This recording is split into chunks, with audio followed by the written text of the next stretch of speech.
Во тек е пријавувањето на болни и немоќни лица за гласање во домашни услови. Досега во Општинската изборна комисија Штип има поднесено околу 10 барања. Неделава ОИК работи со продолжено работно време, со цел да им се излезе во пресет на потребите на граѓаните. Крајниот рок за пријавување е до петок 10 октомври, кога Општинската изборна комисија ќе има дежурство до 24 часот на полнок. До четврток, Општинската изборна комисија ќе работи од 9 часот наутро до 21 часот, за да може да излезе во пресрет на сите оние кои што сакаат да поднесат барање за гласање за болни и немоќни, односно оние лица кои што го остваруваат своето право на глас ден пред изборите во домашни услови.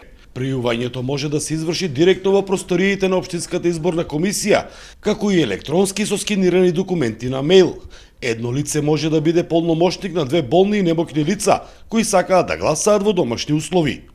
Имаме овдека терк за известување, како и во прилог на него се доставува копија од лична карта на лицето кое што сака да гласа, копија од лицето на кое што е полномошник и валидно решение, односно важечко решение за туѓе нега или користење на мобилност или документација од специјалист. Исклучиво се гледа документација од специјалист, не потврда од матичен доктор.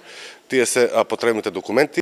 Болните и немоќни, како и лицата на издржување затворска казна за локалните избори за избор на градоначалници и членови на советите на општините, ќе гласаат ден пред изборите, односно во сабота на 18 октомври. За Сител, Трајан Ристовски.